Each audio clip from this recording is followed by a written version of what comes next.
ଆଜି ସକାଳୁ ଉଠି ଦେଖିଲା ବେଳକୁ ବାଡ଼ି ପଛପଟେ ସାରୁପତ୍ର ତୋଳିବା ପାଇଁ ଲାଗି ପଡ଼ିଛନ୍ତି। ମୁଁ ବୁଝିପାରିଲିନି ସାରୁପତ୍ର କ'ଣ ପାଇଁ ତୋଳୁଛନ୍ତି। ଗୋଟେ ପରେ ଗୋଟେ ସାରୁପତ୍ର ସବୁ ତୋଳିବା ପାଇଁ ଲାଗି ପଡ଼ିଛନ୍ତି। ମୁଁ ପଚାରୁଛି ସାରୁପତ୍ର କ'ଣ କରିବ କିନ୍ତୁ କିଛି କହୁନାହାନ୍ତି। ସାରୁପତ୍ର କ'ଣ ହେବ ଯେ ମୁଁ ମଧ୍ୟ ଜାଣିପାରୁନାହିଁ।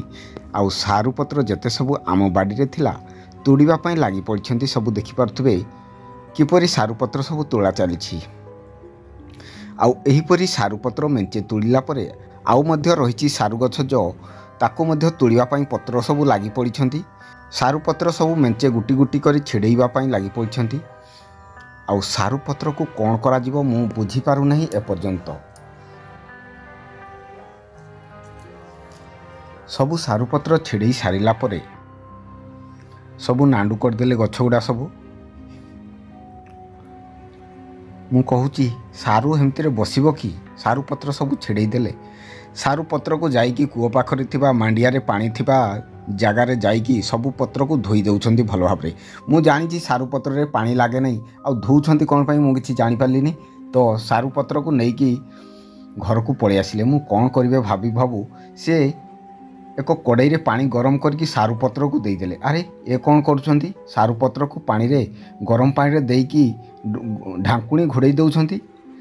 ତ ମୁଁ କିଛି ଜାଣିପାରିଲିନି ଏ କ'ଣ କରୁଛନ୍ତି। ତାପରେ ଖୁସନିରେ ତାକୁ ନଉଟେଇ ଦେଉଛନ୍ତି। ମୁଁ ପଚାରିଲି ଏଇଟା କ'ଣ ହେବ? ନା ଇଏ ତରକାରୀ ହେବ। ସାରୁପତ୍ରରେ ତରକାରୀ?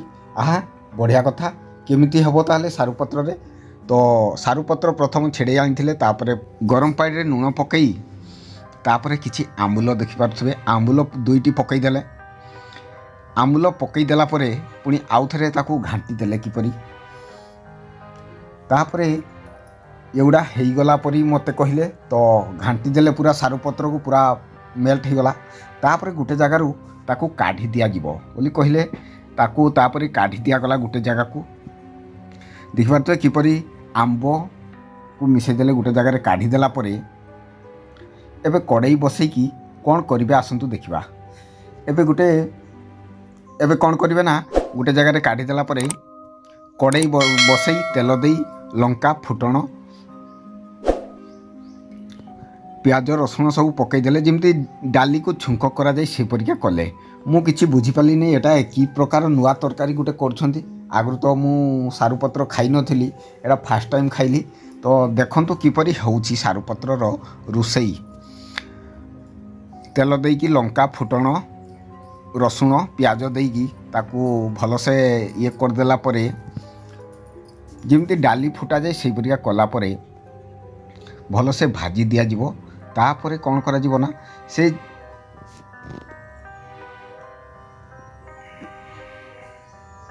ଭଲସେ ପୁରା ନାଲ ହେବା ପର୍ଯ୍ୟନ୍ତ ଭାଜିବା। ତାକୁ ଭଲ ଭାବରେ ଭାଜିଲା ପରେ ତାକୁ କ'ଣ କରିବା ନା ସାରୁପତ୍ର ଆମର ମାନେ ସାରୁପତ୍ର ସିଝା ହେଇଥିବ ତାକୁ ନେଇକି ଆମର ତେଲ ପିଆଜ ରସୁଣ ଫୁଟଣ ଦିଆ ହେଇଥିବ ତା ସହିତ ମିକ୍ସ କରିଦେବା ପୁରା ଘାଣ୍ଟିକି।